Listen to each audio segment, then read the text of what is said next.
Ngayon, i-analyze nyo ngayon doon sa side na sinasabi ni Dondon. Number one, tignan nyo pagkatao niya, pagkatao ko, pagkatao namin lahat. Wala naman kami yung history na pumapatay ng tao. Di ba? Paano mangyayari yan? So, balansehin lang natin. Kasi labas tayo ng labas na para mapanood lang. Ilalabas natin, araw-araw nilalabas natin si Dondon, series pa. Di ba? E paano na kami, pag magsasalita kami, hindi naman ilalabas ng totoo. Ngayon, nandito kayo lahat, kayo na mag-analyze. Nagsisinungaling ba mukha ako? Hindi. Sabi ko lahat ang totoo. Pera niya pinababayad para sa trabaho na ginagawa ng mga kontraktor na pulis. Kaya ang mahalaga talaga dito ay malitis to. Trial talaga ang mahalaga rito. Magkaroon na ng trial to on the merits. Kasi nga, kahit sa kasaysayan ng ibang bansa, pag criminal organization, napakahirap po ipatunayan ang mga krimen na ginawa at ginanap na lalo na pag pinag-uusapan natin yung number one sa organization. Kaya ang mahalaga talaga ay we make the most of the testimony of Don Don. Sabi ko nga, madalang yung ganitong highly placed source, embedded, tsaka talagang malalim ang involvement na lumabas para sabihin ang lahat. Di baling mamatay ako, may maiwan lang akong legacy na matulungan ko itong mga kamag-anak na nawalan, mga mahal sa buhay. Kumusta? Welcome. Okay, ito na. Sinampahan na ng kaso kasama si Gretchen Barito, no? Sa sinampang kaso sa mga kamag-anak. At maliban dyan, hindi na nakapagpigil ito si Atong Ang, may risbak siya at nirisbakan niya pati na Channel 7. Dahil sabi niya, may mga pahayag umano nila na di ilabas pero nilinaw na ito ng network na bago pa umano pumutok ang issue sa pag-interview kay Dondon Patidungan alias Totoy, kinuha nila ang panig ni Atong Ang, ngunit di daw umano naglabas ng opisyal na pahayag kaugnay dito, no? So, kung sinampahan ito ng kaso matapos ang ilang mga linggo na mainit ito sa social media at alam naman, inaamin mismo ng DOJ na di basta-basta ang kasong ito. Dahil maliban sa maraming koneksyon daw, mayaman ang utak umano. Di po ba? Ayon kay DOJ Secretary Buying Remulla. So kaya kung di basta-basta ito at sinampahan ng kaso, so di lang siguro na-establish ng Department of Justice yung probable cause. Dahil di basta-basta ang sinampahan ng kaso, kailangan talaga na batay sa mga ebidensya, ma-establish nila yung certainty of conviction. Kumusta sa lahat nating mga suking taga-subaybay? Welcome po sa ating live streaming. Inanyayahan natin ang ating mga suking taga-subaybay. Huwag kalimutan na pindutin ang like sa ating live. At huwag ding kalimutang mag-subscribe sa mga bago pa lang at pindutin ang bell button para updated kayo. Mag-comment at i-share ninyo. Kumusta sa lahat nating mga suking taga-subaybay? Hello kay Crusader, Analisa Kota Mura. Abay, long time no see ha. Meron tayong boses ng basa. Dahil nagkasagutan, mamaya iparinig ko sa inyo ang sagutan nila ni General Romeo Macapas at Dondon Patidungan, mga kapatid. No? Nagkainitan sa sagutan. At idinawit si General Romeo Macapas. Pero kung alam ni Dondon Patidungan na may kaugnayan ito si General Romeo Macapas, ba't pumayag siya na si General Romeo Macapas mismo ang susundo sa dalawa niyang mga kapatid na nasa ibang bansa at dalawang kapatid niya titindig din na magiging testigo. Ngunit, sabi ni Dondon, sinampahan umano at kinasuhan ang kaniyang mga kapatid at maliban diyan, meron daw lumabas na affidavit na gustong palagdaan sa mga kamag-anak na nagdiin kay Dondon at sa mga kapatid bilang utak sa pagkawala ng mga sabungero. So, ulitin ko, boses ng masa natin, pabor ba kayo sa hamon ni Dondon patidungan kay General Macapas? Sabay daw umano silang magpa-lie detector para lalabas ang katotohanan. Sino sa kanila ang nagsisinungaling at nagsabi ng katotohanan? Ito ang bahagi sa pahayag ni Atong Ang kasama ang kanyang abogado, pero itong abogado niya ay umalis din. Kaya naghanap sila ng bagong abogado, no? Kaugnay sa pagsampa ng patong-patong na kaso kay Dondon Patidungan. Yun na yun eh, nakikipag-cooperate na nga ako, sinasabi ko lahat kung ano yung nalalaman ko, kung ano yung abot lang ng isip ko, mayroon sabihin ko yung mga hindi ko alam na ganyan. Kaya tatanungin niyo ako about the case, kung ano nangyari dyan sa mga ano, hindi ko alam yun.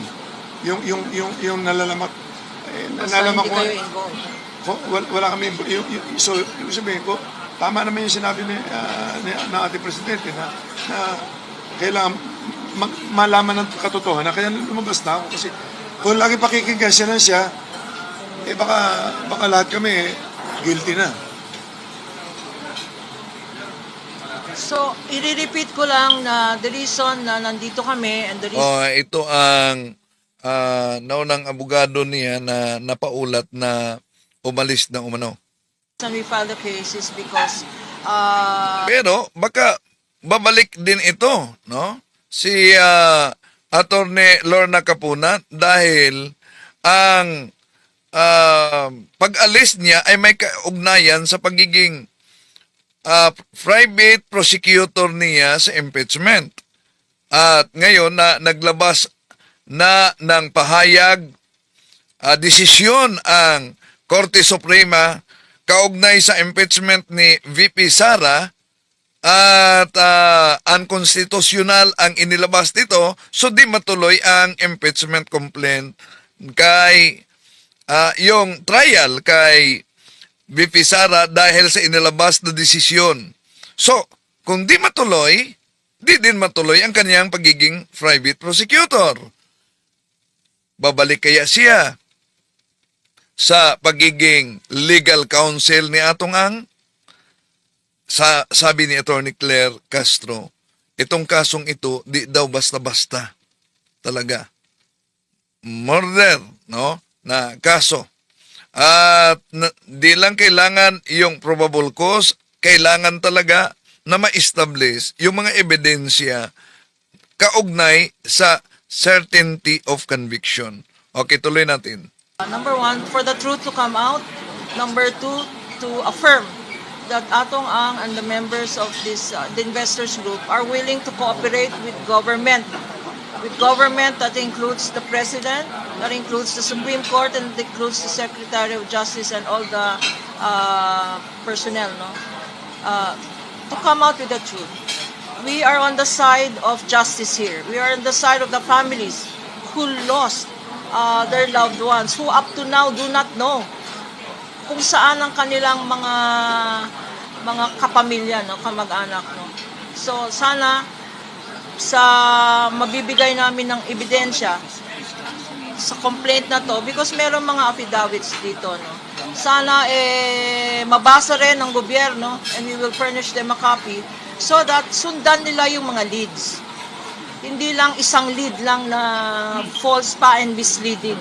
Huwag silang maniwala sa hearsay evidence na isang whistleblower na alam natin based on personal So, ayon kay Attorney Kapunan dito, hearsay evidence wag daw maniwala, pero pinaniwalaan talaga ng Department of Justice, di ba?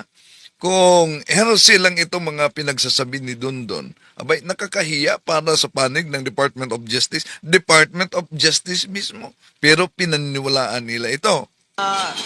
Knowledge na siya ang nag-i-store. Kasi ang pera-pera lang to at sinabi niya na gusto niya niyang umalis ng country, no. Ang pag inosente ka na tao, gusto mong harapin ang kaso para maklear ang pangalan mo. Yung mga feeling guilty lang, sila ang gustong tumakbo. Sila ang gustong mag-disappear. So, tignan natin ang mangyayari sa investigation. Pero dito sa kaso, we are very confident that there is strong evidence for the 5 cases that we have filed on behalf of Atong Ang. Yata akong bumalik doon, Yeah. pipirmahan kami ulit. So, I hope nasabi na namin lahat. Marami sa, lalo na sa Channel 7, kapareho kahapon. Ayun, nirisbakan niya ang Channel 7. Pero naglabas din ng opisyal na pahayag ang Channel 7. Talagang ganyan talaga ang media. No? Bago ipaputok yung issue, kailangan talaga na kunin yung side sa ina-accuse, sa akusado.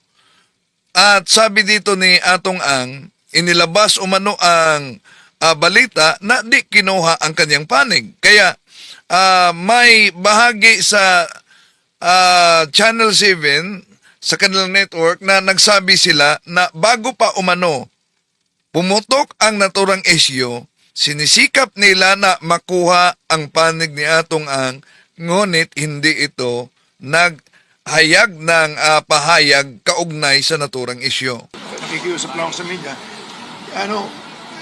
Gawin yung fair lang. Katulad na hindi naman niya narinig ang side namin.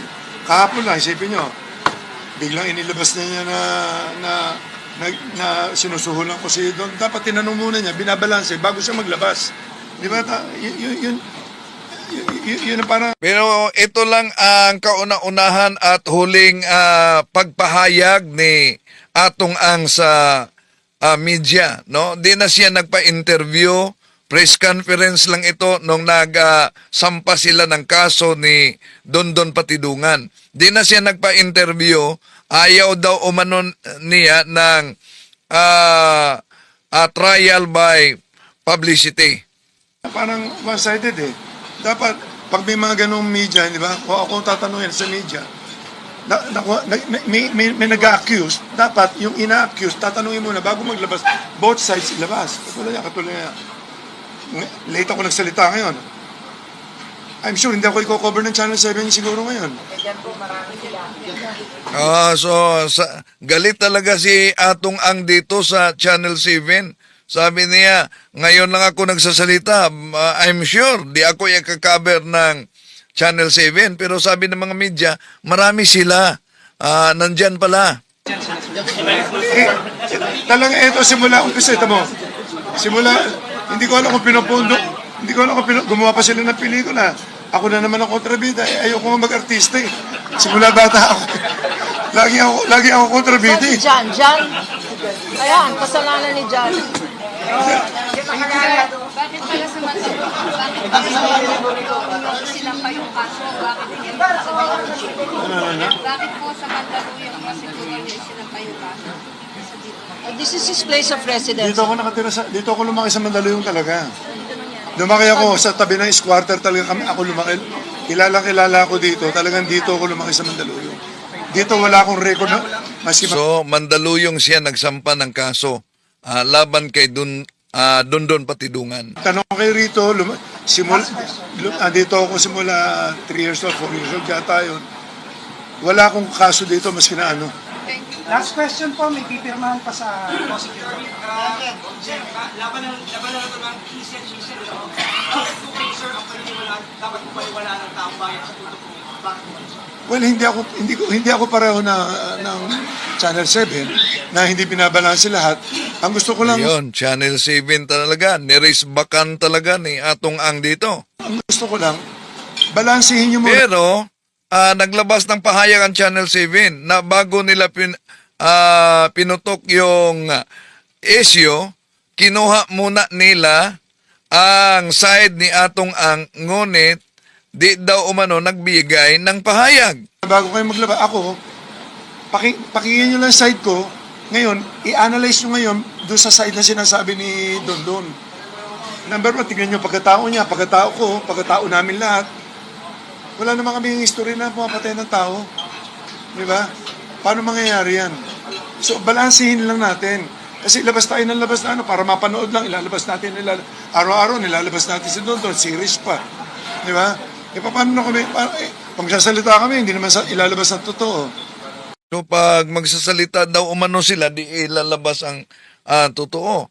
Kaya nga pinuntahan siya at kinuna ng side, pero di pa siya, ito pa ang kauna-unahan niya na bigay ng pahayag sa publiko sa pamamagitan ng press conference. So, anong pahayag kaya niya na sinabi niya na di daw inilabas ang katotohanan? Kung sinabi ng Naturang Network na sinubukan nilang kunin ang kanyang panig, ngunit hindi ito nagbigay. So, anong pahayag niya na di inilabas daw ng Naturang Network? Ngayon, nandito kayo lahat, kayo na mag-analyze. Nagsisinungaling ba mukha ako? Hindi. Sabi ko lahat ang totoo. At sa punto po ito, sir, for sure, nakikinig po at nanonood si Don Matindongan. Ano po gusto nyo direktamente sa visa? Magsabi na siya ng totoo. Yun ang nasabi ko na, Don, mag-isip ka doon. Kung ano man ang mga, huwag ka na magsinungaling. Tinuri kita parang anak ko eh. Hindi ko alam na ganyan kakasama. Pati ako, papatayin mo pa, kikidnapin mo pa ako. Yun lang, ganun lang kasimple. Kailangan ko ng proteksyon ng sarili ko na, tsaka ang grupo namin kawawa na kami masyado. Yun lang. Maraming salamat. Thank you. Maraming salamat. Yan. Di na siya naghayag ng iba pang pahayag. Yun lang sa press conference noong nagsampa ng kaso laban kay Dondon. So kung maalala ninyo na lumabas din ang pangalan ni General Istomo at niribat yan ni Dondon, and then lumabas din ang pangalan ni General Romeo Macapas na may kaugnayan umano sa, sabi ni Dondon, sa issue kaugnay sa online sugal at sa mga missing sa Bungeros. Pero ang tanong kung talagang may kaugnayan si General Macapas, halimbawa matagal nang alam iyan ni Dondon Patidungan, pero bakit pabor siya, sumang-ayon siya na ang grupo mismo instead of National Bureau of Investigation ang magkuha sa kaniyang mga kapatid sa labas ng bansa, dalhin dito sa ating bansa? Bakit naniniwala siya kung matagal nang alam niya na si General Romeo Macapas ay involved pala sa naturang missing sa Bungeros? Ito ang naunang pahayag ni Dondon at may sagot din si General Macapas. Nalabas ni General Macapas na ako ang mastermind at binigyan ako mismo ng kopya ng tao niya. Ngayon, nung kinalaunan na tumabog yung ganyang isyo, idiniin niya na yung tao niya. So, nabigyan ka, supposed to be, ng kopya ng affidavit ba ito, Dondon? Yes, ma'am. Yung affidavit na gusto papirmahan nila doon sa isang kamag-anak ng biktima na para pasinungalingan na ako ang mastermind at ang dalawang kapatid ko ang aking kasapwat. Para alam ng lahat, pinagmamayabang yan sa akin, tinawag. Di na ito natanong sa media kung totoo ba na mamaya tignan natin anong sagot ni General Macapas kaugnay dito. Yan sa akin to telepono ni General Macapas na nagmi-meeting daw sila ni Manny Cuevas Yan ang tunay na amo ni General Macapas, si So, ang tunay na amo ni General Macapas daw sino? Manny Cuevas. Nagmamayabang niya na nag-meeting sila noon sa bahay ni Mike Cuevas sa Forbes Park. Oh, yun. Ang sabi niya. Pero, di natanong dito kung matagal na niyang alam na may kaugnayan itong si CIDG, dating CIDG chief na si General Romeo Macapas, bakit pumayag siya na ang grupo ni General Macapas ang sumundo sa kanyang mga kapatid? Tuloy natin. Yung kasama nila, yung isang general na hindi ko na lang po banggitin yung pangalan. Ang tanong ko dito, magkano kaya ang nakuha nilang pira kay Mr. Atong Ang? Dalawang beses lang kinausap ko yung mga pamilya ng biktima ng mga sabongero. Nung una, nung pinangako ko sa kanila na yung missing na 2 tao na nakikita sa CCTV ay kukunin ko from the outside country. Pangalawa, yung tinawag ko sila lasandi lang just to clarify matters dahil ang sinabi sa akin ng mga investigador ay hindi isasama sa kaso yung Patidungan Brothers, which we believe na part ng proses yun na dapat isama sila bago sila magiging state witness. So, wala akong kinausap na pamilya or sino man, napapirmahin sila ng affidavit kung ano-ano man. Ang sa akin, sabi ko sa kanila, dapat hustisya para sa lahat, para sa kanila. Wala akong tinawag. In fact, isa lang ang sumipot noon. Yung lang yung kaso sa may Bulacan. Wala nang iba. Kasi allegedly mayroon silang ibang prior appointment. Una talaga, pinalabas ni General Macapas na ako ang mastermind at binigyan ako mismo ng kopya ng tao niya. Na ngayon, nung kinalaunan na O, tao niya ang nagbigay, ibig sabihin, taga CIDG din ang nagbigay nitong sinabing affidavit na lagdaan daw at mariin namang pinabulaan na ni General Macapas na idiin si Dondon bilang mastermind kasama ang kaniyang mga kapatid. tumabog yung ganyang isyo, idiniin niya na yung tao niya, nakawawa naman na si Major, yung isang major ng CIDG. Huwag ko na lang po banggitin yung pangalan. Opo. So, nabigyan ka, supposed to be, ng kopya ng affidavit ba ito, Dondon? Yes ma'am, yung affidavit na gusto papirmahan nila doon sa isang kamag-anak ng biktima na para pasinungalingan na ako ang mastermind at ang 2 kapatid ko ang aking kasapwat. Which is na hindi naman talaga totoo. Ngayon, na sumabog yung issue na yan, binago na naman nila. Gusto nila papirmahin yung isang kamag-anak ng biktima. Una ma'am, para alam ng sambayanan, no? Para alam ng lahat, pinagmamayabang yan sa akin, tinawag yan sa akin through telepono ni General Macapas na nagmi-meeting daw sila ni Manny Cuevas doon sa bahay niya sa Forbes Park. Kasama nila yung isang pinag-uusapan nila yung kaso ng yung mga sabongero.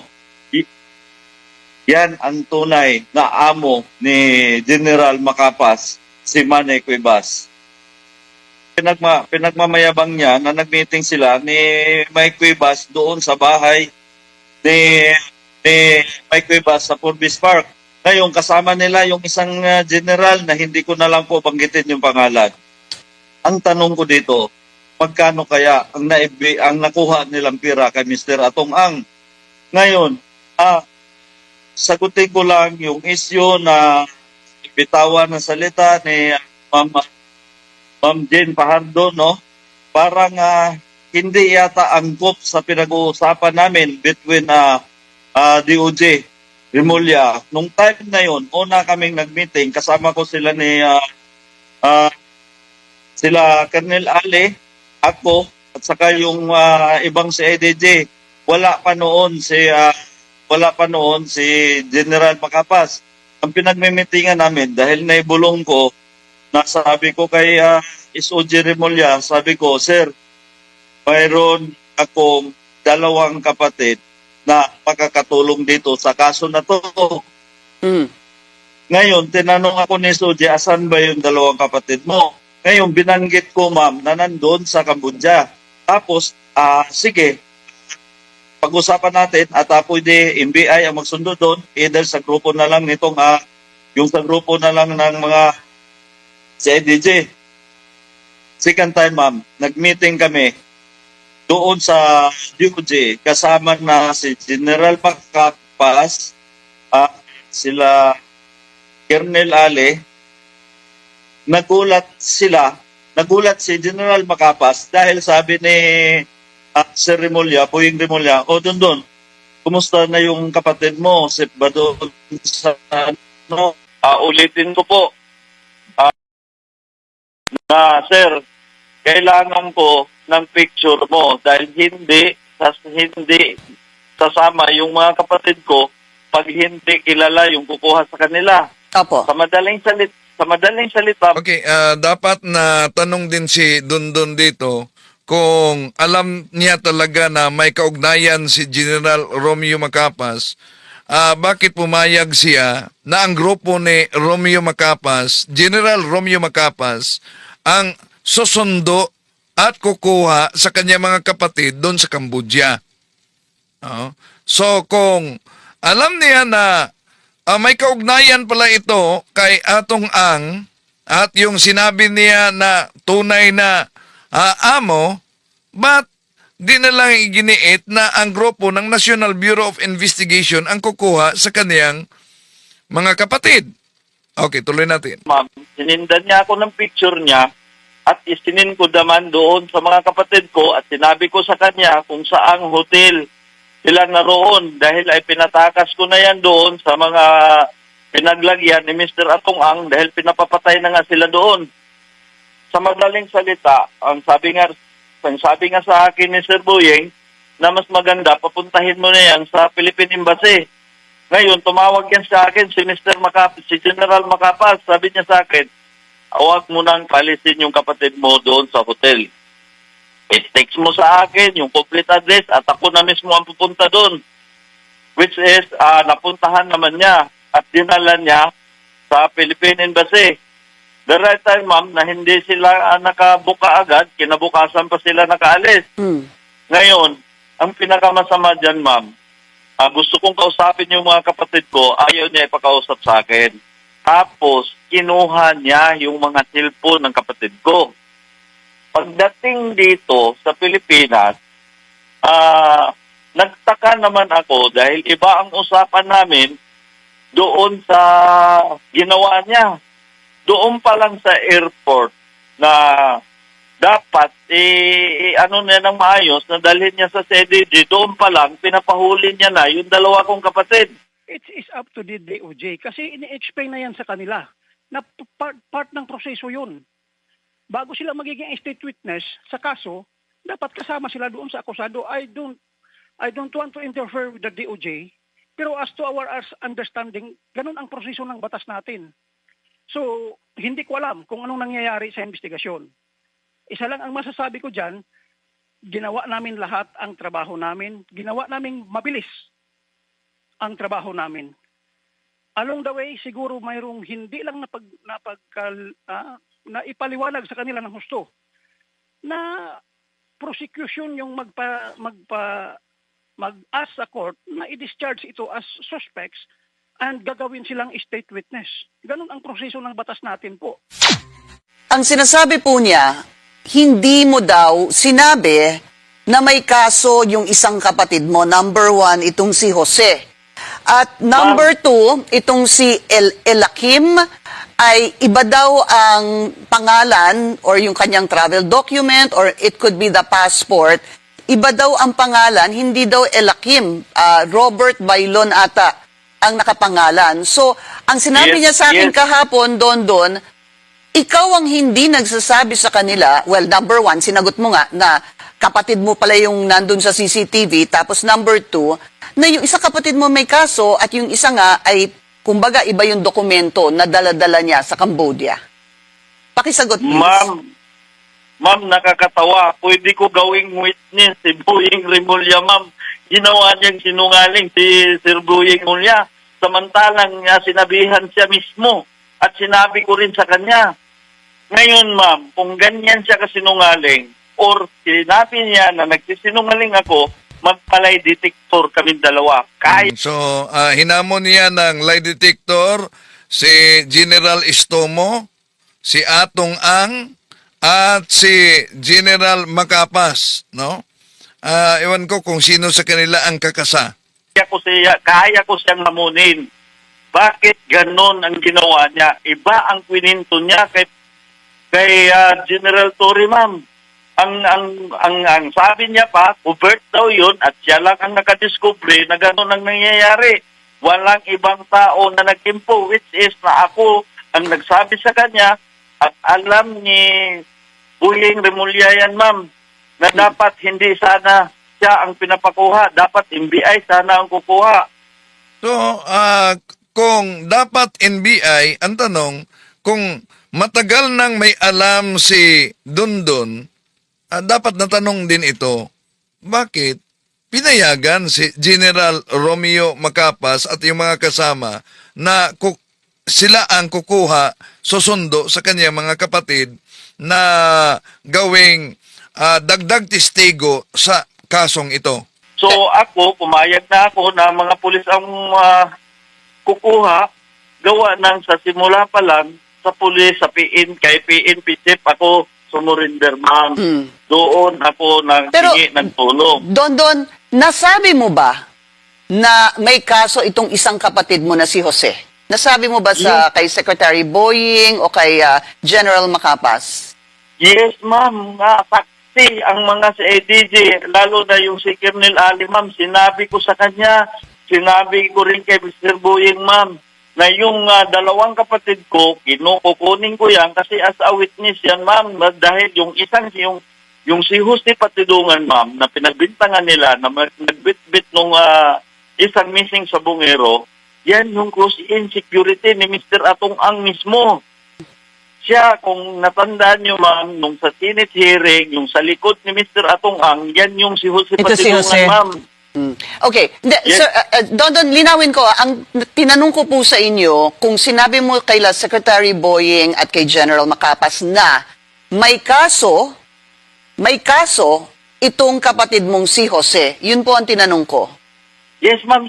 Sinabi niyo po. Ko, ma'am, Okay. Sinabi ko sa inyo, ma'am, na alam ni Sir Boying Remulla yan, ma'am. Ang sabi nga niya sa akin, tulungan natin yan. Okay.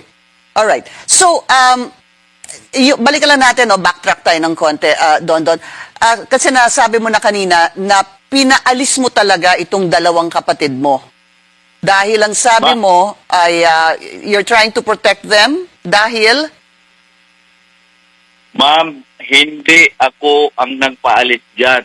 Si Mr. Atong Ang nagpaalis dyan. Okay. Doon niya, pinatira yan sa grupo niya na isang Taiwanese, ma'am. Doon niya pinapatrabaho yung dalawa kong kapatid at kaya nga yan nakakuha yung isa si Eliakim ng ibang passport, ma'am, dahil kinuhaan ni Mr. Atong Ang yan, ma'am. Ang kagandahan lang dyan kay Eliakim, ma'am, original na pangalan ang kinuha nila sa original na tao at kinuhaan nila ng passport na ang mukha ni Eliakim ang pinicturan yan, ma'am. Alam yan mismo ng personal driver ni Mr. Atong Ang. Okay, so I stand corrected there, Don. No? Pero may sinabi ka kasi na at some point ay inilipat mo ang inyong mga kapatid dahil gusto mo na silang protektahan. What do you mean, ma'am? Meron ka sinabi sa... Iyon palang kamukha ni Dondon na sa likurang ba... sandali ha, ito ay makita natin. Ang kagandahan lang dyan kay Eliakim, ma'am. Ang kapatid ni Dondon pala yon na kamukhang kamukha niya nasa likurang bahagi ni Atong Ang. Original na pangalan ang kinuha nila sa original na tao at kinuhaan nila ng passport na ang mukha ni Eliakim ang pinicturan yan, ma'am. Alam yan mismo ng personal driver ni Mr. Atong Ang. Okay, so I stand corrected there, Don Don, no? Pero may sinabi ka kasi na at some point ay inilipat mo ang inyong Oh, mga... ito. Oh, di ba? Kamukha talaga ni Dondon, ano? Kahit may takip, may face mask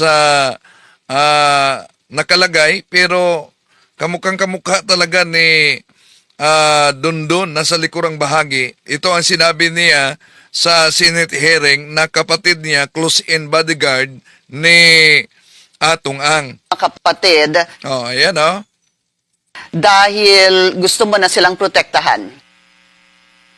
What do you mean, ma'am? Meron ka sinabi sa akin kanina, nung kinakwento mo ito, na ikaw ang nagsabi kay General Macapas na kung saang hotel nandun ang kapatid mo dahil ikaw, sabi mo, inilipat ko sila. Ma'am, ang ibig ko sabihin, ma'am, yung kasing dalawa kong kapatid nasa Cambodia yan, ma'am, may threat na yan na pinapapatay ni Mr. Atong Ang doon sa grupo na kung saan iniwan yung dalawa kong kapatid. Kaya ang sinabi ko dyan sa dalawa kong kapatid, huwag nyo nang antayin na sila ang magpaano sa inyo. Tumakas na kayo. Sa madaling salita yan, ma'am, pinatakas ko muna yan. At sinabi ko muna kay Sir Buying Remulla yan, ma'am, Okay. na ganito, ganyan, yung dalawa kong kapatid na pinapapatay na ni Mr. Atong Ang at magagamit natin bilang witness, ma'am. Yun ang totoong kwento Apo. dyan, ma'am. So yun po yung kadugtong nung sinabi mo kanina, kaya alam mo kung nasa ang hotel sila dahil ikaw na mismo nagsabi sa mga kapatid mo na umalis na sila kung nasaan sila. Where Yes, they were. ma'am. Yes. Okay. So, Don, exactly ano ba ang naging papel ng iyong dalawang kapatid? Balikan lang po natin. Itong si Jose, supposed to be, yung nakita na may photo na may hawak-hawak siyang lalaki na nakaposas, ano? Tapos si Ella Kim, sir, ay yung nakita, supposed to be, sa CCTV na nagwi-withdraw doon sa account ng supposed to be isang missing sabungero. Please clarify that, Don.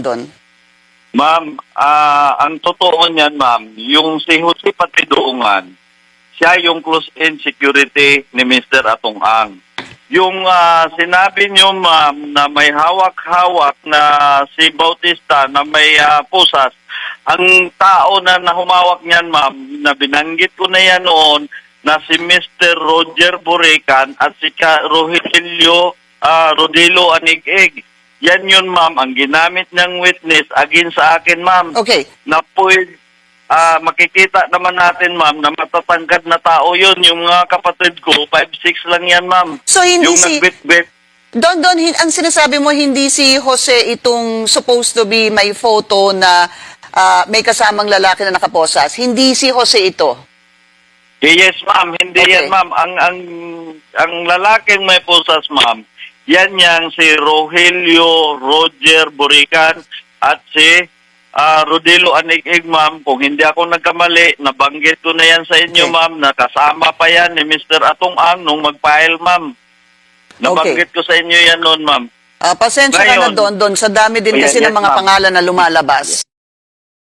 Yung isa ay si Jose Patidungan, na kapatid niya, at yung isang Ella Kim Patidungan, na kung saan nung nakuha namin siya, ang hawak niyang passport ay Robert Bailon. So nung dinala namin sila sa Pilipinas, itong si Jose Patidungan, meron na po siyang warrant. Unfortunately, or fortunately enough, na yun palang warrant na yun ay may conviction na. So, wala kaming magawa kundi sundin yung order ng court. Yung Na-surrender pangalawa naman, siya, itong si Jose Patidongan. Na-surrender po siya dahil meron na po siyang hatol Yes, ma'am. Mayroon sa po ibang siyang warrant. kaso. Yes, ma'am. Okay. Opo. Pero ito pong si Jose, how is he related to Don, General? Kapatid po. Kapatid. Okay. Tapos yung pangalawa po na Patidongan din pero pumasok ang parang identity ay sabi niyo po Robert Bailon? Yes, ma'am. Ay half-brother po niya ito. So, from there, ang tingin namin sa investigasyon, sila yung makapagsalita talaga kung sino ang involved, maliban kay Dondon. Kasi sila, mayroon tayong direct link doon sa mga missing na tao. And what did they say, sir? General, what did Jose Patidongan say at ito pong alias Robert Bailon? Actually, ma'am, hindi ko na sila nakausap pagdating sa Pilipinas. Hindi ko na sila nakausap. Ang mga nakausap na lang nila ay investigador. Yun nga, ma'am, ang una nilang reklamo, ma'am, bakit filean sila ng kaso? Sabi ko sa mga pulis ko, ang instruction ni Chief ay filean sila ng kaso. Eh, bakit tayo susuway doon? Utos ni Chief yun. Chief PNP, General, kailan po sila, sabi niyo kasi nakuha namin sila, hindi ho ba yun ang mga salita ninyo? Ibig sabihin, nakuha, you were able to bring them back, tama ho ba? So, ibig sabihin, maliban na may kaso na sila at itong isa ay napatunayan na sa warrant of arrest, may desisyon na sa korte, sinampahan ng ibang kaso pa rin dahil utos daw umano ng PNP chief si General Torre. Philippines from where? From foreign land, ma'am. Ayaw kong sabihin kasi pakiusap ng embahada natin doon, ayaw nilang masabit dito sa kaso. Ayaw nilang malabas, kumbaga, kasi delikado ang area. So, Binanggit na yan doon kung asan na area. anyway, Is it in Asia, sir? Okay, Yes, so, ma'am. okay. Nandito lang sa Asia. Okay, so nakuha niyo Paglapag po, namin- Yes, ma'am. kailan niyo po ito nakuha at naibalik sa Pilipinas, these two individuals, sir? Nakuha namin, ma'am, July 19. Bumalik kami dito ng 21 ng gabi. Okay. Alright. 22 na ng madaling araw. Umaga na, actually, umaga na kami lumapag. Okay. I am Caroline. I am the